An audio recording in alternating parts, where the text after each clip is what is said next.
ड्रामे की शुरुआत रूही से होती है, जो कि 8 मंथ प्रेग्नेंट है और वो अपने स्कूल की कैंटीन में बन खरीदने के लिए जाती है, जहाँ ओल्ड लेडी उसे देख करके कहने लग जाती है कि बेटा तुम प्रेग्नेंट हो और स्टीम बन में कोई भी पोषण नहीं होता है, तुम्हें कुछ अच्छा खाना चाहिए। जिस पर रूही कहती है कि पर मुझे वही दे दीजिए क्योंकि मेरे पास में उतने ही पैसे हैं। लेकिन जैसे ही वो ओल्ड लेडी उसका कार्ड स्वैप करती उसमें पैसे नहीं होते। अब ये देख करके तो रूही काफी परेशान हो जाती है। अब उसी इस तरीके से देख करके पीछे खड़े स्टूडेंट उसका मजाक बनाने लगते हैं, जिसकी वजह से रूही को काफी ज्यादा एम्बेरसमेंट फील होता है और वो फौरन से बाहर जाकर के अपनी मदर को कॉल करती है और उनसे पूछती कि आखिर माँ आपने मेरे कार्ड में से पैसे क्यों निकाले। जिस पर उसकी मदर कहती है क्योंकि मुझे पैसों की जरूरत थी और तुम्हें तो मुझसे ये सवाल करना ही नहीं चाहिए क्योंकि तुम ये बात अच्छी तरीके से जानती हो कि बचपन में तुम्हारे फादर मर गए थे, जिसके बाद में मैंने कितनी कष्ट सहे हैं। जिस पर रूही कहती है कि आपको पता है ना कि मैं बच्चे को जन्म देने वाली हूँ, मैंने उसके लिए पैसे जुटा करके रखे थे, प्लीज माँ मुझे पैसे वापस से ट्रांसफर कर दीजिए। इस बात पर उसकी मदर भड़क जाती है और कहती है कि बकवास करना बंद करो, मैंने तुम्हारी बहन को शॉपिंग करा दिया, अब मुझे कॉल मत करना। इतना कहकर के वो कॉल काट देती है। अब यहाँ पर रूही की कंडीशन थोड़ी सी खराब होने लगती है और उसे पेट में दर्द फील होने लगता है, इसीलिए वो वहीं पर बैठ जाती है। तभी वहाँ पर रूही की फ्रेंड भागती हुई आती है और उसकी कंडीशन देख करके उससे कहने लग जाती है कि फौरन से अपने हस्बैंड का नंबर मुझे दो, मैं उन्हें कॉल करती हूँ ताकि वो यहाँ पर आकर के तुम्हें हॉस्पिटल लेकर के जाए। अब हस्बैंड शब्द सुन करके तो यहाँ पर रूही सोचने लग जाती है कि आखिर वो इस कंडीशन में कैसे पहुंची। और अब हमें यहाँ से 8 महीने पहले का सीन दिखाया जाता है, जहाँ रूही की दादी हॉस्पिटल में एडमिट होती है और डॉक्टर उसे बता रही होती है कि अगर तुमने जल्दी सर्जरी नहीं करवाई तो तुम्हारी दादी को बचाना बहुत मुश्किल हो जाएगा। जहाँ रूही पूछती है कितने पैसे लगेंगे तो डॉक्टर बताती है कि 5 लाख। 5 लाख का नाम सुन करके तो रूही पूरी तरीके से सदमे में चली जाती है क्योंकि ये बहुत ही बड़ी रकम थी और वो इतने पैसे आखिर कहाँ से ले आती। लेकिन वो यहाँ पर सोचने लग जाती कि बचपन में उसके फादर उसे छोड़ करके चले गए और उसके मदर ने दूसरी शादी कर ली। एक दादी थी जो कि उसे पाल पोस करके इतना बड़ा की है और दादी के अलावा उसका इस दुनिया में कोई भी नहीं है, इसीलिए उसे दादी को किसी तरीके से बचाना होगा। और यही सोच करके वो डॉक्टर के पास जाती है और उनके सामने नील डाउन होकर के कहने लग जाती कि प्लीज मेरी दादी को बचा लीजिए, मैं पैसों का इंतजाम कर लूंगी। जिस पर डॉक्टर कहती कि हॉस्पिटल के कुछ नियम होते हैं, बिना पैसे जमा किए मैं सर्जरी नहीं कर सकती हूँ। इतना कह करके वो वहाँ से चली जाती है, जिस पर रूही फूट फूट करके रोने लगती है। तभी वहाँ पर दादी तांग आती है जो कि तांग परिवार की हेड थी और वो उससे कहने लग जाती है कि मैं तुम्हारी दादी की सर्जरी का पैसा देने के लिए तैयार हूँ, बदले में तुम्हें मेरे पोते से शादी करनी पड़ेगी। ये सुन करके तो रूही पूरी तरीके से शॉक्ड रह जाती है, जहाँ दादी उसे बताने लग जाती है कि मेरा पोता कोमा में है और मैं चाहती हूँ कि तुम उसकी भाग्यशाली दुल्हन बन करके उसकी जिंदगी में जाओ। जहाँ दादी उसे अपने साथ में तांग मेंशन लेकर के जाती है और फैंग के सामने ले जाकर के खड़ा कर देती है और बताती है यही तुम्हारा हस्बैंड है। हमारे कुलगुरु ने बताया था कि मेरे फैंग को एक लकी प्योर ब्राइड की जरूरत है जो कि उसे शादी करके शादी के बाद के सारे रिलेशन उसके साथ में बनाएगी, जिसके बाद में फैंग होश में आ जाएगा। तो रूही कहती है पर फैंग तो कोमा में, भला मैं ये सब कैसे कर सकती हूँ, ऐसा करना कैसे संभव हो सकता है। जिस पर दादी एक शीशी निकालती है और बताती है कि मेरे कुलगुरु ने दिया था और बताया था कि अगर तुम इसे पी करके फैंग को पिला देती हो जिसके बाद में सब कुछ संभव हो जाएगा। इतना कहकर के वो उसे शीशी दे देती है, जिस पर रूही कहती है कि दादी अगर मैं ऐसा कर देती हूँ तो क्या सच में आप मुझे दादी की सर्जरी के पैसे दे देंगी। जिस पर दादी कहती है कि तुम परेशान मत हो, जिस समय तुम इस काम को पूरा कर दोगे मैं तुरंत तुम्हें 5 लाख रुपए दे दूंगी। इतना कहकर के वो वहाँ से चली जाती है। अब रूही के पास में कोई भी ऑप्शन नहीं बचता है और वो अपनी दादी को बचाना चाहती थी और वो देखती है फैंग भी तो कोमा में है, इसीलिए उसे करीब जाने से इसकी चाहती नहीं है और उस दवाई को पी जाती है और फैंग को भी पिला देती है, जहाँ उसके साथ में सब कुछ कर लेती है। अब सब कुछ करने के बाद में वो फैंग को ब्लैंकेट उड़ाई रही होती है, तब तक फैंग होश में आ जाता है और उसे अपने करीब खींचते हुए पूछता है कि तुम कौन हो। तो रूही धीरे से कहती है कि मैं आपकी दुल्हन हूँ। ये सुन करके तो फैंग का एक्सप्रेशन बिल्कुल डार्क हो जाता है और यहाँ पर उसे रियलाइज होता है कि उसने अभी भी उसके साथ में क्या किया है, इसीलिए वो उससे कहता है कि मैं तुम्हारी शक्ल तक नहीं देखना चाहता हूँ, मुझसे कहीं दूर चली जाओ। इतना कहकर के उसे धक्का दे देता है, जहाँ रूही सोचती है कि मेरा हस्बैंड तो मुझे देखना ही नहीं चाहता है और इस बात से मायूस होकर के वो बाहर आती है, जहाँ दादी उससे पूछती है क्या तुमने वो सारे काम कर दिए। तो रूही कहती है कि हाँ मैंने सारे काम कर दिए और फैंग होश में भी आ गए हैं। अब ये सुनकर के तो दादी की खुशी का कोई भी ठिकाना नहीं रहता है और वो फौरन से फैंग के रूम में चली जाती है, जिसके बाद में रूही के अकाउंट में पैसे भी आ जाते हैं। लेकिन रूही इतनी ज्यादा बदकिस्मत थी कि जैसे ही वो हॉस्पिटल पहुंचती है उसकी दादी की कंडीशन काफी ज्यादा खराब हो जाती है और उन्हें बचा नहीं पाती और वो बहुत ही ज्यादा फूट फूट करके रोने लगती है। अब इतना बड़ा कांड होने के बाद में कुछ दिन के बाद में रूही को दूसरा झटका मिलता है, जब डॉक्टर उसे बताते हैं कि वो ट्विंस बच्चों के साथ में प्रेग्नेंट है। ये सुन करके तो रूही को जैसे सदमा ही लग जाता है, लेकिन वो यहाँ पर सोचने लग जाती है कि उसके फादर पहले उसे छोड़ करके जा चुके हैं, अब उसकी दादी भी नहीं रही, ये बच्चे सिर्फ उसके अपने हैं, इसीलिए वो सोचते हैं कि मैं इन बच्चों को जन्म दूंगी। फर्क नहीं पड़ता है कि इसके फादर कोमा में और मुझे देखना नहीं चाहते हैं। और अब कहानी प्रेजेंट में आती है, जहाँ उसकी फ्रेंड उससे कह रही होती है कि तुम्हारे फोन में तो तुम्हारे हस्बैंड का नंबर सेफ है, क्या मैं उन्हें कॉल करूँ। जहाँ रूही सोचने लग जाती है कि उसके हस्बैंड ने उसे साफ साफ कहा था कि वो उसे देखना नहीं चाहते हैं, इसीलिए वो उससे कहती है कि इसकी कोई भी जरूरत नहीं है, अब मैं ठीक हूँ और मुझे फ्लावर डिलीवरी करने के लिए जाना है क्योंकि अब मुझे अपने बच्चे को जन्म देने के लिए बहुत ही कड़ी मेहनत करनी पड़ेगी और पैसे कमाने पड़ेंगे। इतना कह करके वो वहाँ से चली जाती है, जहाँ वो फ्लावर डिलीवरी करने के लिए एक बड़े से होटल के बाहर जाती है, पर गार्ड उसे अंदर नहीं जाने देते और कहते हैं आज इस होटल में कोई भी अंदर नहीं जा सकता है। जिस पर रूही कहती है पर मैं फ्लावर डिलीवर करने के लिए आई हूँ, वो ग्राहक मेरा अंदर वेट कर रहा होगा, प्लीज मुझे जाने दीजिए। जिस पर वो गार्ड गार्ड कहता है कि तुम्हें पता भी है कि आज इस होटल में इस शहर के सबसे पावरफुल इंसान की एंट्री होने वाली है, जो कि तांग ग्रुप के प्रेसिडेंट है। अब ये सुनकर के तो रूही थोड़ी सी हैरान रह जाती है, क्योंकि उसे जाना पहचाना सा नाम लग रहा होता है। जिस पर रूही रिक्वेस्ट करने लग जाती है कि अगर ये फ्लावर मैंने डिलीवर नहीं किया तो मेरे पैसे कट जाएंगे, प्लीज मुझे जाने दीजिए। लेकिन वो दोनों गार्ड उसकी एक बात नहीं सुनते और उसे वहाँ से हटा देते हैं। तभी वहाँ पर फैंग की कार आकर के रुकती है, तो रूही उसे बहुत ध्यान से देखने लग जाती है। जहाँ फैंग अपने गार्ड के साथ में उस होटल में इंटर करता है और इसी बात का फायदा उठा करके रूही पीछे वाले रास्ते से वहाँ पर घुस जाती है। और वो इतनी ज्यादा जल्दीबाजी में होती है कि वो फैंग से जाकर के टकरा जाती है, लेकिन इससे पहले कि रूही गिरती फैंग उसे पकड़ लेता है। अब रूही को देख करके तो गार्ड बहुत बुरी तरीके से भड़क जाता है और कहता है कि मैंने इस औरत से कहा था कि तुम्हें अंदर नहीं आना है, आखिर ये किस तरीके से अंदर घुस गई और आकर के मास्टर से टकरा गई। इतनी पर गार्ड उसे पकड़ने के लिए आगे बढ़ता है, लेकिन फैंग उसका हाथ पकड़ करके उसे दूर फेंक देता है और अपने आदमी से कहता है कि मुझे इस टाइप के इंसान अपने आसपास नहीं दिखनी चाहिए, जिसे ये तक तमीज ना हो कि प्रेग्नेंट लड़की के साथ में किस तरीके से बिहेव करना चाहिए। इसे अभी के अभी जॉब से फायर कर दो।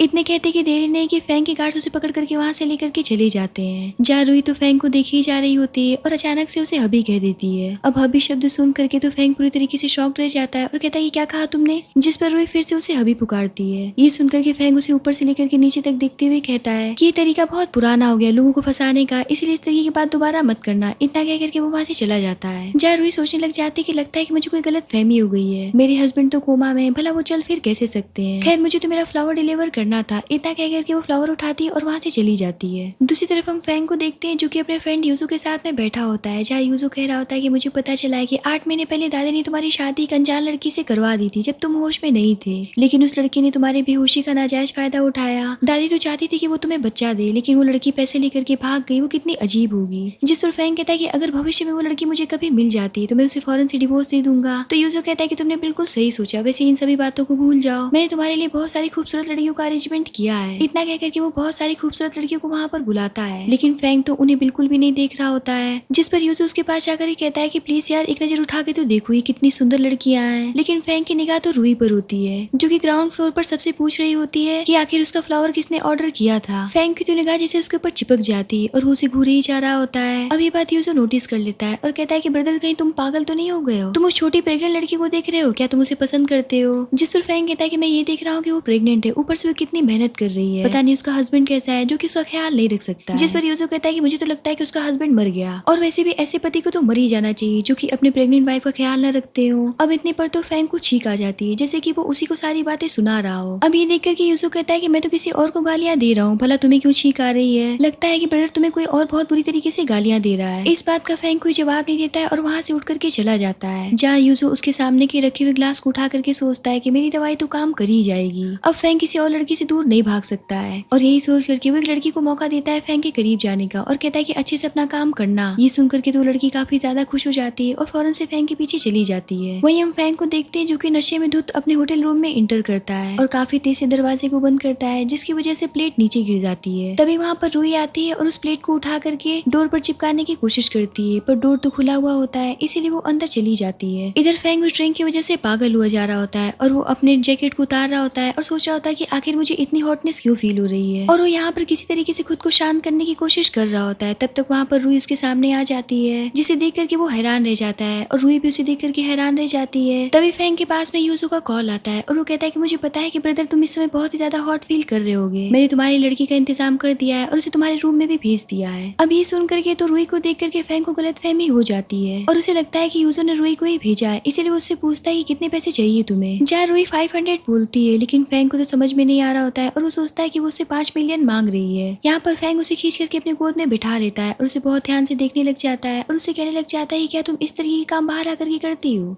जिस पर सोई फौरन से उठ जाती है और कहती है कि इसमें बुराई क्या है, मैं बहुत ही ईमानदारी से और बहुत ही अच्छे से अपना काम करती हूँ। ये सुनकर के तो फैंग के गुस्से का कोई भी ठिकाना नहीं रहता है और वो कहता है कि अब तक तुमने बहुत सारे लोग को लगता है कि सर्व किया है। तो रूही कहती है कि हाँ मैंने बहुत सारे लोग को सर्व किया है, मुझे रोज ही ऑर्डर्स मिलते हैं। उसकी ये सारी बातें सुनकर के तो फैंग सोचने लग जाता है कि मुझे लगा था कि बहुत ही मासूम और सीधी सादी सी लड़की है, लेकिन मुझे उम्मीद नहीं थी कि ये सब भी काम करती। और यहाँ पर वो गुस्से में आकर के उससे कहता है कि अभी के अभी यहाँ से चली जाओ। जिस पर रूही कहती है कि मैं यहाँ से चली तो जाऊंगी, पर मेरे पैसे तो दे दीजिए। अभी सुन करके तो फैंग के होश ही उड़ जाते हैं और वो गुस्से से उसे सोफे की तरफ पुश करते हुए सोचने लग जाता है कि आखिर इसकी स्मेल इतनी जाने पहचाने से क्यों लग रही है और ये मुझे इतनी प्यारी क्यों लगती है। और यहाँ पर वो बिना कुछ सोचे समझे नशे में धुत होकर के रूही को किस करने लग जाता है। इस बात से रूही काफी ज्यादा परेशान हो जाती है और उसके लिप पर बाइट कर लेती है। लिप पर बाइट करते ही थोड़ा सा फैंग होश में आता है और सोचने लग जाता है कि मैं क्या कर रहा हूँ। फर्क नहीं पड़ता है कि मैं कितने भी नशे में हूँ, लेकिन मैं एक प्रेग्नेंट लड़की को अपना शिकार कैसे बना सकता हूँ, मैं एक राक्षस हूँ। और यहाँ पर वो रूही से कहता है कि अपने हस्बैंड का नंबर दो, मैं उसे कॉल करता हूँ ताकि वो आकर के तुम्हें रिसीव करके यहाँ से ले जाए। अब इस बात पर रूही शांत हो जाती है, जिस पर फैंग उसके करीब जाकर कहता है कि क्या तुम्हारे पास हस्बैंड है भी या नहीं। इस बात पर रूही कहती है कि हाँ मेरे पास में हस्बैंड है। ये सुनकर के फैंग वहाँ से जाने लगता है, जिस पर रूही उसे रोक कर कहती है पर आपने तो मेरे पैसे मुझे दिए ही नहीं। इस बात पर फैंग फिर से गुस्सा हो जाता है और उसके करीब चला जाता है, जिस पर रूही कहती है कि जरा अपने आप पर कंट्रोल रखिए, मैंने आपसे कहा ना कि मैं शादीशुदा हूँ। जिस पर फैंग कहता है कि लगता है कि तुम्हारा हस्बैंड तुम्हें खर्च के लिए पैसे नहीं देता है, इसीलिए तुम दूसरों से पैसे मांगती फिरती हो। बेहतर ये होगा कि अपने हस्बैंड के पास जाओ और उसे एहसास दिलाओ कि तुम्हें पैसों की जरूरत है। इतना कह करके वो वहाँ से चला जाता है। अब फैंग जैसे ही बाहर निकलता है तो वो लड़कियां खड़ी होकर के वहाँ पर देख रही होती है और सोचती है कि मैं तो कब से इनका रूम ढूंढ रही हूँ, मैं यहाँ तक पहुँच क्यों नहीं पाई, क्योंकि प्लेट तो उल्टा लगा हुआ था। तभी वो रूही को भी बाहर निकलते हुए देखती है फैंग के रूम से। अब ये देख करके तो उन सभी के गुस्से का कोई भी ठिकाना नहीं रहता है और वो यहाँ पर सोचने लग जाती है कि आखिर मास्टर ऐसी प्रेग्नेंट लड़की के पीछे कैसे पड़ सकते हैं और उसके साथ में एक ही रूम में से बाहर निकल रहे हैं। अब इसी जलसे में आकर के वो लड़कियां रूही को पकड़ करके अपने साथ बाथरूम में लेकर के चली जाती है और उसे जानबूझ करके परेशान करने लगती है और उसे मारने पीटने लगती है, जिसकी वजह से रूही की कंडीशन काफी ज्यादा खराब होने लगती है और वो सोचती है कि अब मुझे अपने हस्बैंड का सहारा तो लेना ही पड़ेगा। और यही सोचकर कि वो मोबाइल उठाती है। दूसरी तरफ हम फैंग को देखते हैं जो कि यूजू के पास में बैठा होता है और मेडिसिन खा करके खुद को शांत कर रहा होता है और उससे कहता है कि आज के बाद में दोबारा ऐसी हरकत कभी भी मत करना। तो यूजू कहता है कि मैं कसम खा के कहता हूँ कि भाई मैं ऐसा कभी भी नहीं करूंगा। तभी फैंग के पास में रूही का कॉल आता है जो कि ब्राइट नाम से सेव था, जिसे देख करके तो हैरान रह जाता है और सोचने लग जाता है कि इस लड़की ने मुझे कॉल क्यों किया है, इसने तो पैसों के लिए मुझसे शादी की थी और मेरे साथ में सब कुछ करके वहाँ से भाग गई। यूजू उसका नंबर देख कर कहता है कि अम्मू क्या देख रही हो, अपनी ब्राइट का कॉल उठाओ, हो सकता है कि उसे कुछ जरूरी बात करनी हो। इतना कह करके उसके हाथ से फोन छीन करके कॉल रिसीव करता है और स्पीकर पर डाल देता है, जिस पर फैंग कहता है कि मैंने तुमसे कहा था ना कि मैं तुम्हें देखना नहीं चाहता हूँ, फिर तुमने मुझे कॉल क्यों किया। तो रूही कहती है कि मैं जानती हूँ कि आप मुझे देखना नहीं चाहते, लेकिन इस समय मेरी बहुत ही बुरी कंडीशन है। मैं उस रात के बाद में आपके बच्चों के साथ में प्रेग्नेंट हो गई थी और इस समय मेरे साथ में बाथरूम में एक हादसा हो गया जिसकी वजह से मैं बहुत ही ज्यादा घायल हो गई और मुझे ऐसा लगने लगा है कि मैं यहीं पर बच्चों को जन्म दे दूंगी, प्लीज आकर के मुझे और मेरे बच्चे को बचा लीजिए। अब ये सुनकर के तो फैंग पूरी तरीके से शॉक्ड रह जाता है और उससे पूछता है कि तुम कहाँ हो। जा रूही फौरन से उसे सेम होटल का नाम बताती है। अब ये सुनकर के तो फैंग और भी ज्यादा सदमे में चला जाता है कि आखिर वो सेम होटल में क्या कर रही है। दूसरी तरफ हम उन लड़कियों को देखते हैं जो कि रूही को मारने वाली होती हैं, पर तब तक फैंग का आवाज वो सुन करके उसे छोड़ देती है और फौरन से वॉशरूम के बाहर चली जाती है। जहाँ फैंग उन सभी से पूछता है कि तुम सब यहाँ पर क्या कर रही हो, क्या बाथरूम के अंदर कोई है। तो वो लड़कियां कहती है कि बाथरूम में तो कोई भी नहीं है और आप इस तरीके से लेडीज वॉशरूम के अंदर कैसे जा सकते हैं। यूजू कहता है कि तुम सभी का शक्लें देख करके मुझे ऐसा क्यों लग रहा है कि तुम सभी ने कुछ गलत काम किया है। अगर हमें पता चल गया कि तुमने हमारे भाई की दुल्हन को नुकसान पहुंचाने की कोशिश की है तो हम तुम्हारी जिंदगी नर्क से भी बदतर बना देंगे। इतना कहकर के वो अपने गार्ड से उन्हें पकड़वा लेता है और फैंग के साथ में फौरन से बाथरूम के अंदर जाता है, लेकिन वहाँ पर रूही होती नहीं है। ये देख करके तो दोनों हैरान रह जाते कि आखिर वो गई कहाँ और वो दोनों खाली हाथ बाहर आते हैं। ये देख करके तो लड़कियां काफी ज्यादा खुश हो जाती हैं कि चलो उनकी जिंदगी बच गई और वो यहाँ पर फैंग से कहने लग जाती है कि लगता है कि आपके साथ किसी ने प्रैंक किया है, हम तो बता ही रहे थे कि आपको कि अंदर कोई भी नहीं है। अभी ये सब देख करके तो फैंग के गुस्से का कोई भी ठिकाना नहीं रहता है और वो यूजू से कहता है कि उस लड़की की इतनी हिम्मत भी कैसी होगी मुझसे झूठ बोलने की। तभी वहाँ पर एक गार्ड भागता हुआ आता है और बताता है कि आपकी दादी फिर से खो गई। अब ये सुन करके तो फैंग काफी परेशान हो जाता है और यूजू कहने लग जाता है कि आखिर दादी कब सुधरेंगी। जब देखो तब वो तुम्हारी दुल्हन को ढूंढने के लिए घर से बाहर निकल जाती है और खुद ही रास्ता भूल जाती है।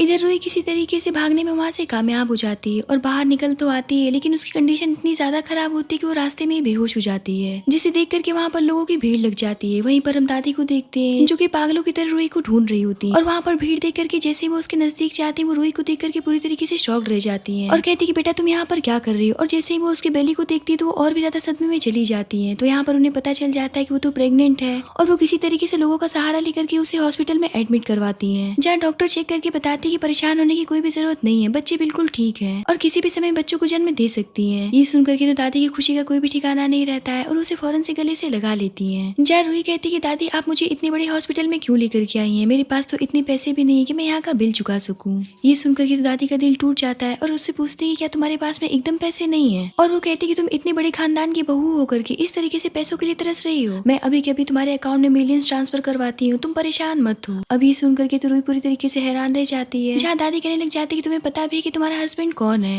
तो रूही कहती है कि मुझे नहीं पता है, और यहाँ पर वो उसके बारे में बताने लगती है और बताते बताते खुद ही भूल जाती है, क्योंकि उन्हें भूलने की बीमारी थी और इसी वजह से वो हमेशा ही रास्ता भूल जाती थी। अब दादी को तो समझ ही नहीं आ रहा होता कि आखिर वो किस बारे में बात कर रही थी, और वो फौरन से उसे गले से लगाकर कहने लग जाती है कि बेटा क्या तुम दादी से नफरत करती हो, क्योंकि दादी को तो भूलने की बीमारी हो चुकी है। तो रूही कहती है कि ऐसी बात नहीं है दादी, मैं आपसे बहुत ही ज्यादा प्यार करती हूँ, क्योंकि आप मेरी बिल्कुल दादी जैसी हैं। तभी दादी के पास में फैंग की कॉल आती है, जिसे वो रिसीव करती है। तो फैंग पूछता है कि दादी आखिर आप कहाँ हैं, मैं कितनी देर से आपको कॉल कर रहा हूँ। फैंग की आवाज सुनकर के दादी खुश होकर के बताने लग जाती है कि मेरे पास में तुम्हारे लिए गुड न्यूज है, मुझे तुम्हारी दुल्हन मिल गई है और मैं तुम्हें एक बहुत ही बड़ा सरप्राइज देना चाहती हूँ। यहाँ पर वो फैंग को उसकी प्रेगनेंसी के बारे में नहीं बताती है, क्योंकि वो चाहती थी कि फैंग उसे सामने से देखे। दादी उससे कहती कि मैं चाहती हूँ कि तुम फौरन से अपनी वाइफ को यहाँ पर लेने के लिए आ जाओ और उसे पूरे मन से एक्सेप्ट करो। मैंने तुम्हारे लिए एक बहुत ही बड़ा सरप्राइज तैयार रखा है, जिसे देख करके तुम खुद भी शॉक्ड रह जाओगे। तो यहाँ पर फैंग कहता है कि मेरे पास भी एक सरप्राइज है, मैं भी आपको सरप्राइज देना चाहता हूँ। फैंग पूछता है कि दादी वैसे आप लोग हैं कहाँ, मैं आप लोग को रिसीव करने के लिए आ रहा हूँ। तभी रूही दादी से कहती है कि मुझे कॉलेज एक इवेंट अटेंड करने के लिए जाना है, तो आप मेरे हस्बैंड से बता दीजिए कि वो मुझे जिंग बेई कॉलेज लेने के लिए आ जाए। तो यहाँ पर दादी फैंग को उसका एड्रेस बता देती है और कहती है कि उसे कॉलेज से जाकर के रिसीव कर लेना। तो फैंग कहता है कि ठीक है। इतना कह करके वो कॉल काट देता है। वही यूजू को एक फाइल रिसीव होता है, जिसे देख करके तो वो हैरान रह जाता है और उससे कहता है कि ब्रदर क्या तुम पागल हो गए हो, तुम अपनी ब्राइड को तलाक देने के लिए जा रहे हो। तो वो कहता है कि हाँ, क्योंकि मैं उसे बिल्कुल भी नहीं चाहता हूँ। जिस पर यूजू कहता है कि पागलपन मत करो, तुम तो एक भी बार अपनी दुल्हन से मिले तक नहीं हो सकता है कि एक बार मिलने के बाद में वो तुम्हें पसंद आ जाए। तो फैंग कहता है कि ऐसा तो कभी भी नहीं होगा। तो यूजू कहता है कि ऐसा भी तो हो सकता है कि वो छोटी लड़की जो प्रेग्नेंट है वो बिल्कुल उसी की तरह दिखती हो, और ये भी तो हो सकता है कि वही तुम्हारी दुल्हन हो। अब ये सुन करके तो फैंग बैग में जाकर के वो सारी मोमेंट को याद करने लग जाता है और उससे कहता है कि बकवास करना बंद करो, उसका एक हस्बैंड है और वैसे भी मेरे सामने दोबारा उस लड़की का नाम मत लेना। इतना कहकर के वो वहाँ से कॉलेज के लिए निकल जाता है। वही हम रूही को देखते हैं, जो कि अपने कॉलेज पहुंच चुकी थी, लेकिन कुछ लड़कियां मिलकर के उसे वहाँ पर फिर से बुली करने लग जाती हैं और उसे धक्का दे देती हैं। लेकिन इतने पर फैंग आकर के उसे पकड़ लेता है और उसे गिरने नहीं देता है। जहाँ वो उसे देख करके हैरान रह जाता है और उसे पूछता है कि क्या तुम यहीं पर पढ़ती हो। तो रूही कहती है कि हाँ मैं यहीं पर पढ़ती हूँ, आपको इस बात से क्या कोई प्रॉब्लम है। जिस पर फैंग कहता है कि तुम एक स्टूडेंट होकर के इस तरह के काम बाहर जाकर के करती हो। तो रूही कहती है कि फिर इसमें प्रॉब्लम क्या है, क्या एक स्टूडेंट काम नहीं कर सकती है। वैसे मुझे कुछ पैसों की जरूरत है, आपने मेरे पैसे मुझे नहीं दिए, मुझे ड्रेस खरीदना है तो फौरन से मुझे पैसे दे दीजिए। जिस पर फैंग कहता है कि क्या तुम्हारा हस्बैंड तुम्हें कपड़े तक खरीदने के लिए पैसे नहीं देता है। इस बात पर पीछे खड़ी लड़की बोल पड़ती है कि इसके हस्बैंड को आज तक किसी ने भी नहीं देखा है, ये इतने टाइम से प्रेग्नेंट होकर के पूरे स्कूल में घूमती आ रही है, ड्रेस तो बहुत दूर की खरीदने की बात है, ये तो एक बन भी नहीं खरीद करके खा सकती है। ये सुन करके तो फैंग हैरान रह जाता है और वो पूछता है कि लड़की जो बात कह रही है वो सच है, क्या तुम्हारे पति को तुम्हारी बिल्कुल भी चिंता नहीं है, और क्या तुम्हारे हस्बैंड को ये बात पता है कि तुम बाहर जाकर के ऐसे काम करती हो। इस बात पर रूही ताल ठोक करके कहती है कि हाँ मेरे हस्बैंड को पता है और वो जानते हैं कि मैं ये काम करती हूँ, इसमें बुराई क्या है। ये सुन करके तो फैंग पूरी तरीके से डिस्कस्टिंग फील करते हुए सोचने लग जाता है कि इसका पति कितना नीच इंसान है, क्या कोई अपने प्रेग्नेंट वाइफ से इस तरीके के काम करवाता है, इतना घटिया पति मैंने आज तक नहीं देखा। और यही सोचकर कि वो उसे पकड़ करके अपने साथ लेकर के चला जाता है और उसे साइड में ले जाकर के कहता है कि अपने हस्बैंड को अभी कभी यहाँ पर बुलाओ। और यहाँ पर वो मन में सोचता है कि आज मैं इसके हस्बैंड को खूब पीटूंगा, वरना मुझे मर्द होने पर नालत है। यहाँ पर वो सोचने लग जाती है कि अभी तक मेरे हस्बैंड यहाँ पर आए क्यों नहीं मुझे लेने के लिए। और यहाँ पर वो अपने हस्बैंड को मैसेज करती है कि मैं आपसे कैफे एरिया में मिलना चाहती हूँ, इसलिए आप जल्दी से आ जाइए। अभी मैसेज सीधा फैंग को रिसीव होता है और यहाँ पर वो सोचने लग जाता है कि मुझे तो अपनी वाइफ से मिलने के लिए जाना है, इसीलिए वो रूही से कहता है कि मुझे कुछ जरूरी काम है, इसलिए मैं तुमसे बाद में मिलता हूँ। इतना कह करके वो वहाँ से चला जाता है और सीधा कैफे के बाहर यूजू के साथ में खड़ी होकर के उसके आने का वेट करने लगता है। जहाँ यूजू उससे कहता है कि आखिर अब तक तुम्हारी दुल्हन क्यों नहीं आई। वैसे मैं तुमसे एक बात पूछना चाहता हूँ कि क्या तुम्हें तुम्हारी दुल्हन का फेस याद है। तो फैंग कहता है कि मुझे उसका फेस याद नहीं है। इस बात पर यूजू कहता है कि आखिर तुम किस तरीके के इंसान हो जो कि उसके साथ में सो भी गए और तुम्हें पता भी नहीं कि वो कैसी दिखती है। तभी यूजू की नजर रूही पर पड़ती है और वो कहता है कि छोटी प्रेग्नेंट लड़की यहाँ पर क्या कर रही है, जिसे देख करके तो फैंग भी हैरान रह जाता है। जहाँ रूही उनके पास आकर के कहने लग जाती है आप यहाँ पर क्या कर रहे हैं। तो फैंग कहता है कि मैं भी तुमसे बात पूछना चाहता हूँ कि तुम यहाँ पर क्या कर रही हो। तो रूही कहती है कि मैं तो यहाँ पर अपने हस्बैंड से मिलने के लिए आई हूँ। इस बात पर फैंग का खून ही खोल जाता है और वो कहता है कि मैं भी तुम्हारे घटिया हस्बैंड से आज मिलना चाहता हूँ, मैं देखना चाहता हूँ कि आखिर वो दिखता कैसा है। अब अंदर जाने के बाद में फैंग अपने टेबल नंबर 6 पर बैठता है और अपनी दुल्हन को मैसेज करता है कि 6 नंबर टेबल पर आ जाना। अब जैसे ये मैसेज रूही को रिसीव होता है तो वो भी जाकर के 6 नंबर टेबल पर उसके सामने बैठ जाती है, जिसे देख करके फैंग हैरान रह जाता है और वो कहता है कि तुम यहाँ पर क्यों बैठी हो, मैंने तुमसे कितनी बार कहा है कि मैं तुम्हें पैसे नहीं दूंगा। जिस पर रूही कहती है आपको क्या लगता है कि मैं आपसे फ्री के पैसे मांग रही हूँ, मैं तो बस अपने पैसे मांग रही थी आपसे जो कि आप देना नहीं चाहते हैं। ये सब सुन करके बार बार फैंग पूरी तरीके से फ्रस्ट्रेट हो जाता है और उससे पूछता है कि वैसे तुम्हारा निकम्मा पति कहाँ है, वो अभी तक क्यों नहीं आया। जिस पर रूही कहती है कि मैं तो उनके आने का यहीं पर वेट कर रही हूँ क्योंकि उन्होंने मुझे टेबल नंबर 6 बताया। अब ये सुन करके तो फैंग पूरी तरीके से हैरान रह जाता है और सोचने लग जाता है कि मैंने भी तो 6 नंबर टेबल ही बताया था अपनी दुल्हन को। अभी ये दोनों इस चीज को प्रोसेस कर ही रहे होते हैं, कहीं ऐसा तो नहीं कि वो दोनों एक दूसरे के पति पत्नी है। तब तक यूजू बीच में बोल पड़ता है कि कहीं ऐसा तो नहीं है भाई कि आप ही छोटी लड़की के निकम्मे पति हैं। अब ये सुन करके तो दोनों के होश ही उड़ जाते, लेकिन इससे पहले कि दोनों कुछ और समझ पाते वहाँ पर रूही के बचपन का फ्रेंड आ जाता है जो कि सीधा सीधा विलेज से आया होता है, जिसे अचानक से देख करके रूही भी हैरान रह जाती है और उससे पूछती है कि तुम यहाँ पर क्या कर रहे हो जिन। तो जिन कहता है कि मैं यहाँ पर इसलिए आया हूँ क्योंकि मुझे पता चला है कि तुम प्रेग्नेंट हो और तुम्हारे प्रेग्नेंट होने के बाद में सभी तुम्हें बहुत ही ज्यादा परेशान कर रहे हैं। यहाँ पर वो फैंग को देख करके कहने लग जाता है कि अब से तुम्हें कोई भी परेशान नहीं कर पाएगा क्योंकि अब से मैं तुम्हारी रक्षा करूंगा। अब जिन को देख करके फैंग से पूछता है कि आखिर तुम हो कौन। तो जिन यहाँ पर सीना तान करके कहता है कि मैं रूही का हस्बैंड हूँ और इसके होने वाले बच्चे का फादर हूँ। रूही भी उसकी बात सुनकर के पूरी तरीके से सदमे में चली जाती है कि आखिर ये कह क्या रहा है। फैंग सोचता है कि अभी कुछ देर पहले मुझे ऐसा लगा था कि यही मेरी दुल्हन है, लेकिन मैं पूरी तरीके से गलत था।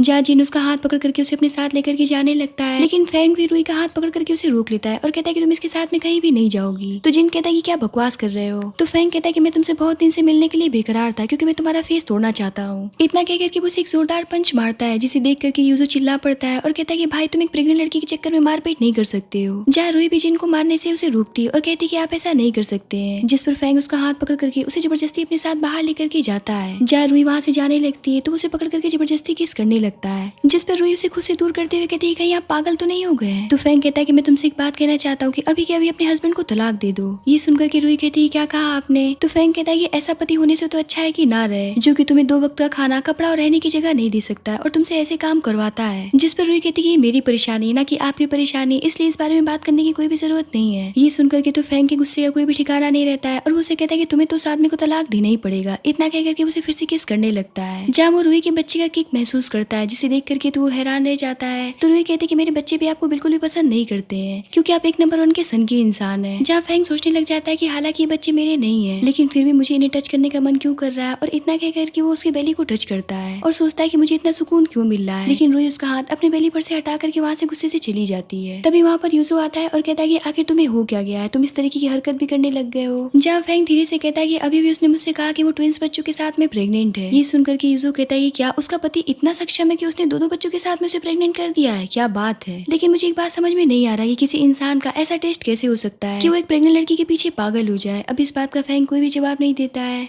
इधर रूही जा ही रही होती है, जहाँ रास्ते में उसे दादी मिल जाती है और उससे पूछती है कि क्या तुम फैंग से मिली। तो रूही बताती है कि वो तो मुझे कहीं भी नहीं मिली। इस बात पर दादी गुस्सा हो जाती है और कहती है कितना नालायक हो चुका है, वैसे मुझे बहुत तेज भूख लगी, चलो हम कुछ खाते हैं। इतना कह करके वो रूही को अपने साथ एक रेस्टोरेंट में लेकर के जाती है, लेकिन इससे पहले कि वो दोनों वहाँ पर बैठती, वहाँ पर रूही के पेरेंट्स आ जाते हैं, जिन्हें देख करके वो दादी का उनसे परिचय कराती है। जहाँ रूही की मदर उसके पास आकर के कहने लग जाती है कि अब से तुम्हें परेशान होने की कोई भी जरूरत नहीं है क्योंकि हमने तुम्हारी शादी मिस्टर वांग के साथ में फिक्स कर दी। वो तुम्हारे बच्चों की रिस्पॉन्सिबिलिटी भी लेने के लिए तैयार है और वो हमें 1 मिलियन भी शादी के बदले देंगे। ये सुनकर के तो रूही गुस्सा हो जाती है और कहती है कि वो तो एक बूढ़ा आदमी है, भला आप मेरी शादी उसके साथ में कैसे करवा सकती हैं। इस बात पर उसकी बहन कहने लग जाती है कि बूढ़ा है तो क्या हो गया, वो तो बहुत ही रिच आदमी है, उसके पास बहुत ही ज्यादा पैसे हैं, पैसों से तुम कुछ भी खरीद सकती हो। और वैसे भी एक बार खुद को देख लो, तुम तो किसी लायक की नहीं हो, ना जाने किसके साथ में मुंह काला करवा करके प्रेग्नेंट हो गई हो। जहाँ उसके स्टेप फादर भी कहने लग जाते कि हम तो तुम्हारे फ्यूचर के बारे में सोच रहे हैं। जिस पर रूही कहती कि अगर आपको हमारे फ्यूचर की इतनी चिंता है और आपको वांग इतना ही अच्छा लगता है तो अपनी बेटी की शादी उससे क्यों नहीं करवा देते हैं। इस बात पर उसकी मदर भड़क जाती है और कहती कि बकवास करना बंद करो और हमारे साथ चलो। इतना कह करके उसे पकड़ करके वहाँ से जबरदस्ती ले जाने लगते हैं। इस बात पर दादी भड़क जाती है और कहती है खबरदार जो तुमने मेरी बहू को हाथ भी लगाया। ये सुनकर कि उसकी मदर कहती कि मुझे नहीं पता कि तुम कौन हो, लेकिन ये मेरी बेटी है, हम जो चाहे इसके साथ में कर सकते हैं। जिस पर दादी कहती कि तुम्हें शर्म आनी चाहिए कि तुम 1 मिलियन के लिए अपनी लड़की की शादी एक बूढ़े आदमी से करवा रही हो। जिस पर उसकी मदर हंसते हुए कहने लग जाती कि अपने कपड़े देखे कि तुम कितनी गरीब लग रही हो, कभी तुमने 1 मिलियन देखे भी है जो इस तरीके से बात कर रही हो। तो उसकी दादी कहती कि मेरे लिए 1 मिलियन कोई बहुत बड़ी बात नहीं है, अगर मैं चाहूँ तो अभी तुम्हारे मुंह पर फेंक सकती हूँ। इस बात पर सभी उनका मिलकर के मजाक बनाने लगते हैं। जिस पर दादी अपने पॉकेट से एक कार्ड निकालती है और कहती है कि अगर चाहो तो इसे स्वाइप करवा करके चेक करवा लो कि आखिर इसमें कितने पैसे हैं। जहाँ वहाँ पर मशीन मंगवाया जाता है, लेकिन जैसे उस कार्ड को उसमें इंसर्ट किया जाता है उसमें बहुत सारे पैसे दिखने लगते हैं, यानी कि उसमें बिलियंस ऑफ डॉलर होते हैं। ये देख करके तो सबकी आंख फटी की फटी रह जाती है और किसी को विश्वास नहीं हो रहा होता कि इतने पैसे भी इस कार्ड में हो सकते हैं। अभी वो पैसे देखे रहे होते हैं तब तक मशीन में करंट आने लगता है, यानी कि उसमें इतने ज्यादा पैसे थे कि मशीन उसका लोड नहीं उठा पाता है और वो फट जाता है। जिसे देख करके तो सभी दादी के ऊपर भड़क जाते हैं और उन्हें कहने लग जाते हैं कि हमें लगता है कि कोई फ्रॉड है जो कि किसी दूसरे का कार्ड लेकर के यहाँ पर घूम रही है, या फिर ऐसा भी हो सकता है कि ये नकली कार्ड है इसीलिए इसमें वायरस आ गया और इसी वजह से हमारा मशीन फट गया। और यही सारे इल्जाम लगाते हुए सभी मिलकर के उन्हें गार्ड से पकड़वा लेते हैं। अब इतना कम नहीं था कि वहाँ पर वांग भी आ जाता है जो कि उनके साथ में मिल करके दादी और रूही को परेशान करने लगता है। जहाँ रूही की मदर भी उसे पकड़ करके वहाँ के हवाले करने की कोशिश करने लगती है, जिस पर दादी का गुस्सा फूट पड़ता है और वो कहती है कि अभी मैं अपने बेटे को कॉल करती हूँ। इतना कह करके वो फैंग को कॉल करती है और बताती है कि हमें यहाँ कुछ लोग बुली कर रहे हैं और यहाँ पर तुम्हारी वाइफ भी है। अभी सुन करके तो फैंग के पाँव तले से जमीन निकल जाता है और वो फौरन से ऑफिस से वहाँ से निकल जाता है और देखते देखते कुछ ही देर में वो होटल के बाहर पहुंचता है अपनी बॉडीगार्ड्स के साथ में और कहता है कि मैं भी देखना चाहता हूँ कि मेरी दादी को कौन बुली कर रहा है, किसका जीने से मन भर गया है। इतना कह करके वो होटल के अंदर इंटर करता है। इधर होटल के अंदर दादी की तबीयत खराब होने लगती है, जिसकी वजह से वो बेहोश होने लगती है। अब ये देख करके तो रूही काफी ज्यादा घबरा जाती है। तभी उसे उस होटल में आता हुआ फैंग दिखता है और वो परेशान होकर के उसकी तरफ दौड़ पड़ती है और फैंग के सामने जाकर के गिड़गिड़ाने लग जाती है और कहने लग जाती है कि मेरी दादी माँ वहाँ पर बेहोश हो गई, उनकी तबीयत बहुत ही ज्यादा खराब है, प्लीज मेरी मदद करिए उन्हें हॉस्पिटल तक पहुँचाने में, क्योंकि ये सभी मिलकर के मुझे हॉस्पिटल नहीं जाने दे रहे हैं। जिस पर फैंग उसे देखते हुए पूछता है कि अच्छा एक बात बताओ, तुमने अपने पति को तलाक दिया भी या नहीं? तो रूही कहती है कि नहीं। इस बात पर फैंग कहता है कि अगर तुम्हें मेरी मदद चाहिए तो तुम्हें अपने पति को तलाक देना पड़ेगा। तो रूही कहती है पर मैं उन्हें तलाक नहीं दे सकती हूँ। इस बात पर फैंग गुस्सा हो जाता है और कहता है कि फिर मैं भी तुम्हारी मदद नहीं कर सकता हूँ। अब ये सुनकर के तो रूही काफी ज्यादा मायूस हो जाती है और सोचने लग जाती है कि मैं इंतजार नहीं कर सकती हूँ, मैं दादी की लाइफ के लिए रिस्क नहीं ले सकती हूँ। इसलिए वो फौरन से फैंग से कहती है कि ठीक है मैं अपने पति को तलाक देने के लिए तैयार हूँ। तो फैंग कहता है कि ठीक है, तलाक होने के बाद मैं वो सर्टिफिकेट देखना चाहूंगा और मैं तुम्हें एक वार्निंग देना चाहता हूँ कि अगर तुमने मेरे साथ में गेम खेलने की कोशिश की या फिर मुझसे झूठ बोला तो मैं तुम्हारे पति का काम तमाम करवा दूंगा, उसके पहले मैं एक भी बार नहीं सोचूंगा। अब ये सब सुन करके तो यूजो भी काफी सदमे में होता है कि आखिर फैंग किस हद तक चला गया इस लड़की के पीछे। जहाँ फैंग उसके फैमिली वालों को बहुत तेज से डांटता है और कहता है कि सभी के सभी यहाँ से चले जाओ और इस लड़की को अकेला छोड़ दो। अब ये सुन करके तो सभी वहाँ से भाग खड़े होते हैं, जिसके बाद में रूही दादी को हॉस्पिटल लेकर के चली जाती है और उन्हें एडमिट करा देती है। जहाँ डॉक्टर बताती है कि दादी माँ आप ठीक है। अब ये सुन करके रूही की जान में जान आता है। जहाँ डॉक्टर के जाने के बाद में रूही दादी के सामने कहने लग जाती है कि दादी आज मैंने एक ऐसे इंसान से मदद ले ली है जो कि बहुत ही ज्यादा पावरफुल और खतरनाक पर्सन है, जो कि मुझे मेरे पति को डिवोर्स देने के लिए बहुत ही ज्यादा प्रेशराइज कर रहा है और मैं उसे उलझने की हिम्मत भी नहीं कर सकती हूँ, इसलिए मैं मजबूर हूँ दादी, प्लीज मुझे माफ कर दीजिएगा, मुझे सिविल ब्यूरो तो जाना ही पड़ेगा। इतना कह करके वो वहाँ से चली जाती है, जिसके बाद में दादी फौरन से उठ जाती है और फैंग को कॉल करती है। जहाँ फैंग भागता हुआ आता है और पूछता है कि दादी क्या हुआ? तो दादी बताती है कि पता नहीं कौन ठरकी आदमी तुम्हारी वाइफ को धमका रहा है कि वो तुम्हें तलाक दे दे, इसीलिए वो सिविल ब्यूरो गई है, प्लीज मेरी बहू को जल्दी से लेकर के आओ। तभी फैंग के पास में रूही की कॉल आती है और उसे कहती है कि हस्बैंड मैं आपको तलाक देना चाहती हूँ। जिस पर फैंग उससे पूछता है क्या कोई आदमी तुम्हारे ऊपर दबाव डाल रहा है मुझे तलाक देने के लिए? जिस पर रूही उसे बताती है कि मैं बहुत ही ज्यादा डरी हुई हूँ, वो आदमी बहुत ही ज्यादा खतरनाक और पागल किस्म का है। तो फैंग कहता है कि डरने की कोई भी जरूरत नहीं, मैं आ रहा हूँ। इतना कहकर के वो कॉल काट देता है। जहाँ रूही सोचने लग जाती है कि अब तो मेरे हस्बैंड मेरे पास में आ गए हैं, अब मुझे मिस्टर फैंग से डरने की कोई भी जरूरत नहीं है। इधर फैंग यूजो के साथ में कार में बैठा होता है, जहाँ यूजो कह रहा होता है कि मुझे तो समझ में नहीं आ रहा है कि आजकल के लोगों को होता क्या जा रहा है, क्या सभी ने अपना दिमागी संतुलन खो दिया है? अब तुम खुद को ही देख लो, जो कि उस प्रेग्नेंट लड़की के पीछे पागल हो गया है और एक अगला आदमी जो कि तुम्हारी वाइफ के पीछे परेशान है और उसके ऊपर दबाव डाल रहा है ताकि वो तुम्हें तलाक दे दे। जिस पर फैंग कहता है कि मैं खुद भी बहुत परेशान हूँ, एक तो उस लड़की का निठल्ला पति मुझे मिल गया, ऊपर से अभी पागल आदमी जो कि मेरी वाइफ के पीछे पड़ा हुआ है। जहाँ यूसुफ कहता है कि अच्छा ये सारी बातें छोड़ो, आज मुझे ऐसा लगता है कि आखिरकार तुम अपनी वाइफ को देख ही लोगे। तभी फैंग की कार रूही के सामने रुकती है, जिसे देख करके वो काफी ज्यादा खुश हो जाती है कि मेरे हस्बैंड आ गए और वो उसके सामने दौड़ पड़ती है। लेकिन जैसे वो फैंग को बाहर निकलते हुए देखती है वो काफी ज्यादा डर जाती है। तो फैंग उसे पूछता है कि तुम यहाँ पर क्या कर रही हो? तो रूही कहती है कि आप ने तो मेरे ऊपर दबाव डाला है कि अपने हस्बैंड को डिवोर्स दे दो, इसीलिए मैं यहाँ पर आई थी। तो फैंग कहता है कि मैंने तुम्हारे ऊपर कोई दबाव नहीं बनाया है, मैं तो बस उस निठल्ले आदमी से तुम्हें बचाना चाहता हूँ और तुम्हारे बच्चों को बचाना चाहता हूँ। जिस पर रूही कहती है कि पर मैंने अपना मन बदल लिया है, मैं अपने पति को तलाक नहीं देना चाहती हूँ। इतना कह करके वो वहाँ से जाने लगती है, जिस पर फैंग भी उसके पीछे जाने लगता है और गुस्से से उसे पुश करते हुए कहता है कि तुम्हें अपने पति को तलाक तो देना ही पड़ेगा। तो रूही कहती है कि मैं अपने पति को कभी भी नहीं छोड़ूंगी, ये बात आप कान खोल करके सुन लीजिए। जिस पर फैंग फ्रस्ट्रेट होकर के कहने लग जाता है कि ये बताओ कि क्या तुम अपने पति को इतना ज्यादा चाहती हो कि तुम इसे छोड़ना भी नहीं चाहती हो? इस बात पर रूही इस रात को याद करती है और कहती है कि हाँ मैं अपने पति से बहुत ही ज्यादा प्यार करती हूँ। जिस पर फैंग कहता है कि आखिर तुम ऐसे निठल्ले और बेकार इंसान से कैसे प्यार कर सकती हो? जिस पर रूही कहती है कि जरा अपने जबान पर लगाम दीजिए, मेरे हस्बैंड ने आपका कुछ भी नहीं बिगाड़ा है, इसलिए आप उसके बारे में इस तरीके से बुरा भला नहीं कह सकते हैं। इस बात पर फैंग उसे पकड़ करके कहने लग जाता है कि मैं तुम्हें एक ऑप्शन देने जा रहा हूँ, तुम्हें अपना पति बदल लेना चाहिए, प्लीज अपने पति को तलाक देकर के मुझसे शादी कर लो, क्योंकि मैं तुम्हारा हस्बैंड बनना चाहता हूँ, प्लीज मुझे एक मौका दो। अब ये सुनकर के तो रूही पूरी तरीके से शॉक्ड रह जाती है और कहती है क्या कहा आपने? इतने पर फैंग उसे डेस्परेटली किस करने लग जाता है। इस बात से वो हैरान रह जाती है और फौरन से फैंग को खुद से दूर करते हुए एक जोरदार थप्पड़ लगा देती है और कहती है कि मिस्टर फैंग आप अपने हद में रहिए, प्लीज मेरी और अपनी इज्जत का ख्याल करिए, और मैंने आपसे कितनी बार कहा है कि मैं अपने पति से बहुत ही ज्यादा प्यार करती हूँ और उन्हीं के साथ में रहना चाहती हूँ। इस बात पर फैंग के गुस्से का कोई भी ठिकाना नहीं रहता है और वो कहता है कि तुम इतनी अंधी कैसे हो सकती हो? लड़कियां मुझसे शादी करने के लिए मरी जाती हैं और तुम मुझे रिजेक्ट कर रही हो, आखिर मेरे अंदर ऐसी कौन सी कमी है जो कि तुम मुझे नहीं चुनना चाहती हो? इस बात पर रूही कहती है कि मैं आपसे फिर से कह रही हूँ कि मैं सिर्फ अपने हस्बैंड से प्यार करती हूँ और मैंने उनके बच्चों को कैरी भी किया हुआ है। इतना कह करके वो वहाँ से चली जाती है। तभी वहाँ पर यूसुफ आता है और कहता है कि छोटी लड़की को क्या हो गया, वो इस तरीके से यहाँ से क्यों चली गई? जिस पर फैंग एक पंच मारते हुए वॉल पे कहने लग जाता है कि आखिर मेरे अंदर ऐसी क्या कमी है जो कि वो सिर्फ अपने पति को ही चाहती है और मुझे नहीं चाहती है। ये सुनकर के यूसुफ कहता है कि भाई लगता है कि तुम ऑब्सेस्ड हो चुके हो और तुम्हारे तुम्हारे अंदर जेलसी साफ नजर आ रहा है। जिस पर फैंग कहता है कि अगर तुम कुछ अच्छा नहीं कह सकते तो बुरा भी मत कहो, वरना मैं तुम्हारा मुंह तोड़ करके रख दूंगा। इस बात पर वो फौरन से शांत हो जाता है। जहाँ फैंग कहता है कि एक तो मुझे समझ में नहीं रहा है कि मेरी दुल्हन कहाँ भाग जा रही है, जा करके उसे ढूंढूं, यहाँ पर भी वो मुझे नहीं मिली। इतना कह करके वो वहाँ से चला जाता है। इधर जिया के पास में उसकी मदर का कॉल आता है और वो कहती कि फौरन से घर वापस लौट करके आओ। तो जिया कहती कि अब से वो मेरा घर नहीं रह गया, इसलिए मैं वहाँ पर नहीं आऊंगी। तो उसकी मदर कहती कि पर तुम्हारी दादी की अस्थियां हमारे पास में है, अगर तुम उसे पाना चाहती तो फौरन से यहाँ पर चली आओ, इससे पहले कि हम उसे बर्बाद कर दे।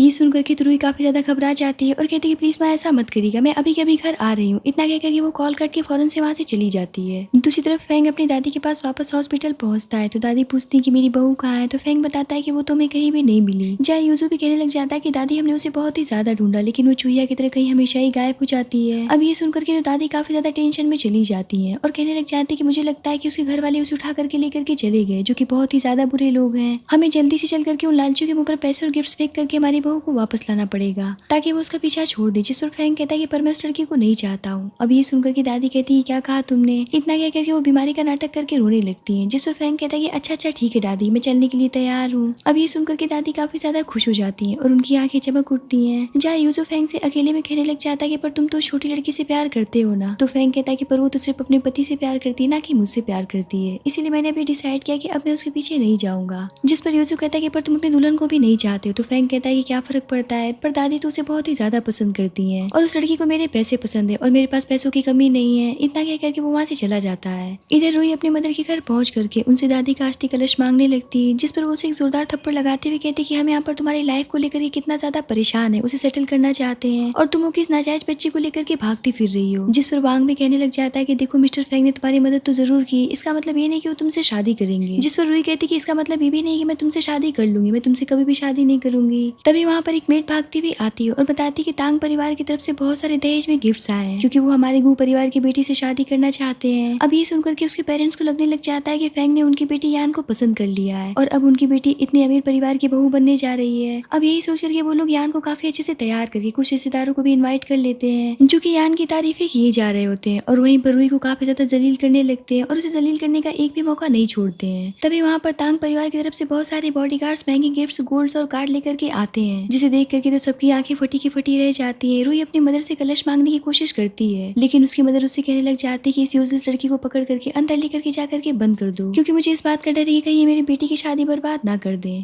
इधर फैंग घर के बाहर पहुंच जाता है और अंदर इंटर करने ही लगता है। दूसरी तरफ उसकी मदर के गार्ड्स रूही को पकड़ करके अंदर लेकर के चले जाते हैं, जहाँ वो वांग से कहने लग जाते हैं कि अब से रूही आपकी अमानत है, आप जो चाहे उसके साथ में कर सकते हैं। ये सुन करके तो वांग काफी खुश हो जाता है और उसके पीछे चला जाता है। तभी वहाँ पर फैंग आ जाता है तो यान फौरन से उसके सामने चली जाती है। तो फैंग उससे पूछता है क्या तुम ही मेरी लकी ब्राइड हो। अब ये सुन करके तो यान समझ नहीं पाती कि आखिर वो क्या बात कर रहा है। जहाँ उसके फादर कहने लग जाते कि हाँ यही आपकी दुल्हन बनेगी। तभी वहाँ पर दादी की एंट्री होती है, जिसे देख करके सभी सन्ने रह जाते और कहने लग जाते कि तो वही चोर बुढ़िया है, आखिर यहाँ पर कैसे चली है, इसे अभी के भी यहाँ से निकाल करके बाहर फेंकवाओ। इस बात पर यूसु गार्ड को बुलाता है जो कि उन तीनों को जोरदार थप्पड़ लगाते हैं। यूसु कहता है कि तुम सबको पता भी है कि ये कौन है, ये हमारे तांग परिवार के लेडी लॉर्ड हैं। ये सुन करके तो सबके होश उड़ जाते हैं और यहाँ पर वो तीनों दादी के सामने माफी मांगने लगते हैं। जहाँ दादी कहती है कि मेरी बहू कहाँ है, जल्दी से उसे यहाँ पर बुलाओ, हम उसी के लिए इतने सारे गिफ्ट्स लेकर के आए हैं। अब यहाँ पर रूही की फैमिली वालों को रियलाइज होता है कि रूही कितने पावरफुल परिवार की बहू है। दूसरी तरफ हम वांग को देखते हैं जो कि रूही को परेशान करने में लगा होता है। वही हम यान को देखते हैं जो कि सोच रही होती कि अगर मैं फैंग की वाइफ नहीं बन पाई तो मैं रूही को भी इसकी वाइफ नहीं बनने दूंगी। और यही सोच करके वो फैंग से झूठ कहती है कि यहाँ पर तो रूही कभी आई नहीं थी। और इस बात में उसके पेरेंट्स भी यहाँ मिलाने लगते कि यहाँ पर रूही आई नहीं थी, आप लोग गलत समझ रहे हैं, आप लोगों को कहीं और जाकर के उसे ढूंढना चाहिए। फैंग कहता है कि दादी हमें लगता है कि वो यहाँ पर नहीं आई, अब हमें यहाँ से चलना चाहिए। इतना कह करके वो लोग वहाँ से जाने लगते हैं। तभी फैंग को रूही की मदद मांगने की आवाज आती है। अब दादी उसकी आवाज सुन करके कहने लग जाती है कि तो मेरी पोती बहू की आवाज है। और वो कहती है कि लगता है कि इसी तरफ से आ रहा है। जहाँ वो गेट को देखती है और कहती है कि जल्दी से दरवाजे को तोड़ दो। इतने पर फैंग उसे किक मार करके खोल देता है। जहाँ वांग रूही के पास में खड़ा होता है और वो फैंग को देख कर कहने लग जाता है कि आप यहाँ पर क्या कर रहे हैं मिस्टर फैंग। जिस पर फैंग उसे किक मार करके रूही से दूर करता है और रूही को फौरन से उठा करके उसे पूछने लग जाता है कि तुम ठीक तो हो ना। पर रूही तो बेहोशी की हालत में थी, इसीलिए वो कुछ बोल नहीं पा रही थी। तभी वहाँ पर दादी भागती हुई आती है और कहती कि मेरी बहू को क्या हुआ। अब बहू शब्द सुन करके तो फैंग हैरान रह जाता है। जहाँ दादी फौरन से उसे पकड़ करके कहने लग जाती कि परेशान मत हो बेटा, अब मैं तुम्हारे पास में आ गई हूँ, तुम्हारा हस्बैंड भी यहीं पर है। ये सुन करके तो यूजू के भी होश उड़ जाते हैं और वो कहने लग जाता है कि दादी आपके कहने का मतलब गया है कि यही फैंग की दुल्हन है। तो दादी कहती कि हाँ नालायक हो, यही फैंग की वाइफ है और ये फैंग के ट्विंस बच्चों के साथ में प्रेग्नेंट भी है। अब ये सुनकर के तो फैंग को एक ही समय पर सदमा और खुशी दोनों ही मिल जाता है, जहाँ वो कहने लग जाता है क्या सच में दादी मेरी वाइफ है। इतना कहकर के वो खुशी के मारे रुई को अपनी गोद में उठा लेता है और अपने आदमी से कहता है कि इस वांग को शहर से कहीं दूर फेंकवा दो और मेक श्योर करो कि इसकी जिंदगी बस से भी बदतर बन जाए। इतना कहकर के वो जैसे ही बाहर निकलता है, रुई की फैमिली वाले अपने घुटनों पर बैठ करके उनके सामने माफी मांगने लगते हैं, जिस पर दादी उन्हें जोरदार डांट लगाती है और कहती है कि इन्हें भी शहर से बाहर फेंक दो, जिस पर गार्ड्स उन्हें पकड़ करके अपने साथ लेकर के चले जाते हैं। जिसके बाद में रुई को फौरन से हॉस्पिटल ले जाकर के एडमिट करवाया जाता है, जहाँ यूसुफ कहता है कि आखिरकार ब्रो तुम ही इस लड़की के नालायक पति निकले। जिस पर फैंग कहता है कि तुम तो मुझसे भी बड़े नालायक हो, जो कि उस दिन मुझे नशा देकर के इस लड़की को मेरे रूम में भेज दिए थे। तो यूसुफ कहता है क्या बकवास कर रहे हो, मैंने तो सीसी नाम की मॉडल को तुम्हारे रूम में भेजा था, ना कि इस लड़की को। ये तो बेचारी डिलीवरी गर्ल थी जो कि शायद डिलीवर करने के लिए वहाँ पर किसी को फ्लावर आई थी। अब ये सुनकर के फैंग की गलतफहमी दूर हो जाती है। तभी वहाँ पर जिन भागता हुआ आता है, जिसे देख करके तो फैंग के गुस्से और जेलसी का कोई भी ठिकाना नहीं रह जाता है और वो उससे कहता है कि आखिर तुमने उस दिन ऐसा क्यों कहा था कि तुम रोई के हस्बैंड हो। आज मैं तुम्हें आखिरी वार्निंग दे रहा हूँ कि मेरी वाइफ से दूर रहो वरना अच्छा नहीं होगा। इस बात पर जिन उसे एक जोरदार पंच लगाता है और कहता है कि अच्छा तो तुम ही उसके हस्बैंड हो, तब तुम कहाँ मर गए थे जब वो अकेले सफर कर रही थी। तुम्हें अंदाजा भी है कि उसने प्रेगनेंसी के दौरान में क्या क्या सहा है। उसके पास में एक स्टीम बन तक खरीदने के पैसे नहीं थे, तब तुम कहाँ मर गए थे जब वो प्रेगनेंसी के दौरान फूड डिलीवरी करती थी। इतना कहकर के वो उसे फिर से एक जोरदार पंच मारता है और बताता है कि मैं उसके बचपन का फ्रेंड हूँ। जब उसके फादर की डेथ हो गई थी तो उसकी मदर ने दूसरी शादी कर ली और रुई को गाँव उसकी दादी के पास भेज दिया, जहाँ वो पली बड़ी है। उसके बड़े बड़े सपने थे, वो एक टैलेंटेड स्टूडेंट थी, पर जब उसकी दादी की तबीयत बिगड़ गई तो उनका मेडिकल बिल चुकाने के लिए वो अपने सपनों को छोड़ करके तुमसे शादी कर ली ताकि वो अपनी दादी का मेडिकल बिल चुका सके। अब फैंग की दादी उसके सामने सारी बातें क्लियर करती कि आखिर रुई ने उससे शादी क्यों की थी। फैंग कहता है क्या उसने शादी मुझसे सिर्फ अपनी दादी की जान बचाने के लिए किया था, ना कि पैसों के लिए। तो दादी कहती कि तुमने आखिर उसे क्या समझ रखा है, क्या वो लालची लड़की है। ऐसी बात नहीं है, तुम उसे गलत समझ रहे थे। ये सब जान करके फैंग को बहुत ही ज्यादा गिल्ट फील होता है कि आखिर वो इतने दिनों से रुई को इतना गलत समझता आ रहा था। तभी डॉक्टर डिलीवरी रूम से बाहर आती है और बताती कि बधाई हो, आपकी बहू ने जुड़वा बच्चों को जन्म दिया है, एक बेटा और एक बेटी है, दोनों ही बहुत ही स्वस्थ है और आपकी बहू भी ठीक है। अब ये सुनकर के तो दादी की खुशी का कोई भी ठिकाना नहीं रहता है और वो फौरन से अपने पूर्वजों का धन्यवाद करने लगती है। वही फैंग भी बहुत ही ज्यादा खुश होता है, जहाँ कुछ देर के बाद में रुई को जब होश आता है तो पूछती कि दादी मेरे बच्चे कहाँ। इससे पहले कि दादी उसे कुछ कह पाती, फैंग दोनों बच्चों को लेकर के चला आता है। अब फैंग को देख करके तो बहुत बुरी तरीके से डर जाती है और कहती कि आप यहाँ पर क्या कर रहे हैं। और यहाँ पर वो दादी से कहने लग जाती है कि देखिए ना दादी, यही वो इंसान है जो कि मुझसे कह रहा था कि अगर तुमने अपने पति को तलाक नहीं दिया तो मैं तुम्हारे पति का काम तमाम कर दूंगा। ये सुनकर के दादी की गुस्से का कोई भी ठिकाना नहीं रह जाता है और वो कहती कि नालायक कहीं के। जहाँ दादी रुई के सामने अब ये बात क्लियर करती कि देखो ये तुम्हारा हस्बैंड है और तुम इसकी वाइफ हो। अब ये सुनकर के तो रुई पूरी तरीके से शॉक रह जाती है और कहती कि आप ही वो मेरे हस्बैंड है जो कि कोमा में थे। तो फैंग कहता है कि हाँ मैं ही तुम्हारा हस्बैंड हूँ और तुम्हें मेरी लकी ब्राइड हो, तुम्हारा हमारे तांग परिवार में स्वागत है। ये सुनकर के दादी और यूसुफ काफी ज्यादा खुश हो जाते हैं। जहाँ रुई के अब डिस्चार्ज होने के बाद में दादी उसे अपने तांग मेंशन लेकर के जाती है, जहाँ बहुत सारी मेट्स होती है जो कि उसके रोजमर्रा के काम के लिए रखी गई होती है। दादी उन सभी का रुई से परिचय कराती है और बताती है कि अब से तुम्हें कोई भी काम करने की जरूरत नहीं है, सारे काम ये मेट संभालेंगी। तो रुई कहती कि इसकी कोई भी जरूरत नहीं दादी, मैं खुद से कर लूंगी। तो दादी कहती कि तुम तांग परिवार की बहू हो, तुम्हें ये सब सोचने की जरूरत नहीं है, अभी सिर्फ तुम्हें अपने स्वास्थ्य पे ध्यान देने की जरूरत है क्योंकि तुम्हें जल्दी से रिकवर होना है, तुमने दो बच्चों को जन्म दिया है। इतना कहकर के दादी उसे फैंग के रूम में लेकर के जाती है। जहाँ जाने के बाद में रुई कहने लग जाती है क्या मुझे यहीं पर फैंग के साथ रहना पड़ेगा। तो दादी कहती कि पागल लड़की, अब से वो तुम्हारा हस्बैंड है, तो तुम उसके साथ नहीं रहोगे तो फिर किसके साथ रहोगे, अब तुम्हें आराम करना चाहिए। इतना कहकर के उसे वहीं पर छोड़ करके चली जाती है। तो रुई रूम को बहुत ध्यान से देखने लगती है। तभी वहाँ पर फैंग आता है और जैसे वो मुड़ती है तो फैंग से टकरा जाती है और कहती है कि मिस्टर फैंग आप हैं क्या। जिस पर फैंग उसे अपनी गोद में बिठा करके कहता है कि अब तुम मुझे मिस्टर फैंग कहना बंद करो,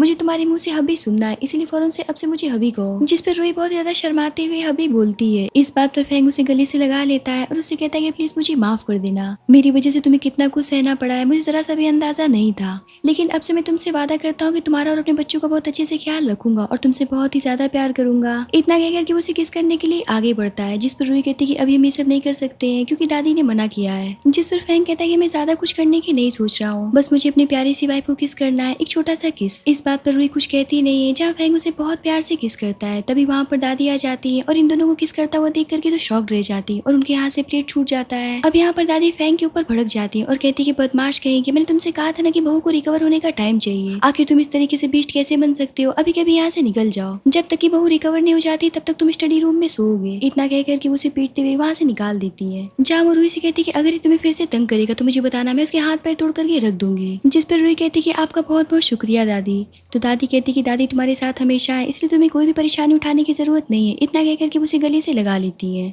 अब यहाँ से हमें 2 महीने के बाद का सीन दिखाया जाता है, जहाँ सभी बैठ करके ब्रेकफास्ट कर रहे होते हैं। तभी फैंग के पास में यूजू की कॉल आती है, जो कि उसे बताता है कि रुआनी वापस से चीन लौट आई है और अभी कंपनी में बहुत सारे काम है। ये सुनकर के फैंग कॉल काट देता है और ब्रेकफास्ट छोड़ करके वहाँ से चला जाता है, जिसे देख करके दादी कहती कि जरा देखो तो इसने ब्रेकफास्ट तक नहीं किया और चला गया। तो रुई कहती कि दादी आप चिंता मत करिए, मैं उनके लिए चिकन सूप लेकर के चली जाऊंगी। पर जैसे वो कंपनी पहुंचती तो लोगों को आपस में बात करता हुआ सुनती है कि रुआनी वापस लौट आई है, जो कि दीवा बन गई है, जिसके लिए फैंग भागते हुए ऑफिस आए हैं। इधर रुआनी फैंग के ऑफिस में होती है, जहाँ यूजू से कह रहा होता है कि इन 2 सालों में तुमने गोल्डन अवार्ड जीते हैं और दीवा बन गई। ये सुनकर के हमें बहुत ही ज्यादा अच्छा लगा। इधर रुई बाहर खड़ी होकर के सोचती कि अच्छा तो मेरे हस्बैंड इसी औरत के चक्कर में इतनी जल्दी में भागते हुए यहाँ पर आए हैं। तभी रुआनी रुई को देख करके सोचती कि ये तो फैंग की दुल्हन है जिसे दादी तांग ने चूज किया था। अब उसे देख करके वो जानबूझ करके फैंग की गोद में गिर जाती है, जिसे देख करके तो रुई को काफी ज्यादा जेलस फील होता है और वो गुस्से से वहाँ से जाने लगती है। जहाँ कुछ लड़कियां उसे देख करके कहने लग जाती है कि ये तो वही लड़की है जिसे दादी तांग ने 5 लाख में खरीदा था, जो कि मास्टर के बिस्तर पर चढ़ करके प्रेग्नेंट हो गई और इतने बड़े आदमी को अपने जाल में फंसा ली। लेकिन ये रहेगी तो वही गाँव की गंवार लड़की। मिस्टर फैंग की वाइफ के फ्रेम में तो सिर्फ रुआनी फिट बैठती है, जो की एक फेमस दीवा है। इधर फैंग रुआनी को धक्का देकर के खुद से दूर करता है और कहता है कि माफ करना, मेरी गोद में सिर्फ मेरी वाइफ बैठ सकती है। जहाँ यूजू कहने लग जाता है कि मेरा भाई अब शादीशुदा है, तो जरा इस बात को ध्यान में रखो। जिस पर रुआनी कहती है कि मैं यहाँ पर कोलैबोरेशन के लिए आई थी। तो यूजू कहता है कि पर मेरी कंपनी को ग्रेट वॉइस की जरूरत है और वो तुम हो सकती हो। जिस पर फ्रैंक कहता है कि वो रुआनी नहीं जिसकी वॉइस मुझे चाहिए। वैसे कल एक पार्टी मैंने रखी है, अगर तुम आना चाहो तो वहाँ पर आ सकती हो। अब नाइट में फैंग अपना पिलो लेकर के बेडरूम में जाता है, तो रूही से पूछती है कि आप यहाँ पर क्या कर रहे हैं। तो फैंग कहता है कि 2 महीने बीत चुके हैं, अब तुम रिकवर भी हो गई हो, तो अब से मैं एक ही बेडरूम में सो सकता हूँ। इस बात पर रूही गुस्सा हो जाती है, तो फैंग उसे पकड़ लेता है और उसे बेड पर शिफ्ट करते हुए कहता है कि अब तो मुझे तुम्हारे करीब आने दो। अब उसे क्या पता था कि रूही गुस्से में कंपनी वाले सीन को देख करके और लोगों की बातों को सुन करके इतने पर वहाँ पर दादी आ जाती है और कहती है कि बहू को आराम करने दो और चल करके अपने बेबीज के डायपर चेंज करो। अब फैंग उनके सामने बाहर आ जाता है, जहाँ दादी उसे बताती है कि आज बहू तुम्हारे लिए सूप लेकर के कंपनी गई थी, पर वो जब से वापस लौट करके आई वो बहुत ही ज्यादा दुखी है। आखिर ऐसा कंपनी में क्या हुआ जिसकी वजह से वो इतनी परेशान है। ये सुनकर के फैंग समझ जाता है कि कंपनी में उसने कुछ ऐसा देखा है जिसकी वजह से उसे गलतफहमी हो गई है और वो दादी से कहने लग जाता है कि दादी मैंने एक पार्टी रखी है जहाँ मैं रूही को सबके सामने प्रपोज करने वाला हूँ। और ये सुनकर के तो दादी काफी ज्यादा खुश हो जाती है। जहाँ अगले दिन पार्टी शुरू होती है, वहाँ पर रुआनी भी होती है। तभी वहाँ पर रूही की एंट्री होती है, जिसे देख करके तो रुआनी जल भुन जाती है और कहने लग जाती है कि तुम तो वही लड़की हो ना जिसे तांग परिवार ने खरीदा है। वैसे फैंग का टेस्ट कितना ज्यादा खराब होता चला जा रहा है। अब यहाँ पर सभी मिलकर के उसे जलील करने लगती है। तभी वहाँ पर एक लड़की भागती हुई आती है और बताती है कि मिस्टर फैंग आज किसी को स्टेज पर प्रपोज करने वाले हैं। ये सुनकर के तो रुआनी काफी खुश हो जाती है और कहती है कि वो मुझे ही प्रपोज करेंगे, क्योंकि वो दोबारा से तो इस गवार को प्रपोज करने नहीं वाले हैं। अब ये सब सुन करके तो रूही को बहुत ही ज्यादा तकलीफ होता है और वो वहाँ से जाने लगती है, जहाँ उसे सामने एक माइक दिखता है। अब जैसा कि वो शुरू से ही सिंगर बनना चाहती थी, इसीलिए वो माइक के सामने जा करके गाना गाने लगती है। इधर फैंग जैसे हॉल में एंट्री करता है, वो रूही के गाने को सुनने लगता है, क्योंकि गलती से माइक ऑन हो चुका था और सभी उसके गाने को सुन रहे होते हैं। फैंग कहता है कि ये तो बिल्कुल वैसा ही वॉइस है जिसे मैं इतने समय से ढूंढ रहा हूँ। अब सभी स्टेज की तरफ जाते हैं, जहाँ रूही तो गाना गाने में पूरी तरीके से मगन थी।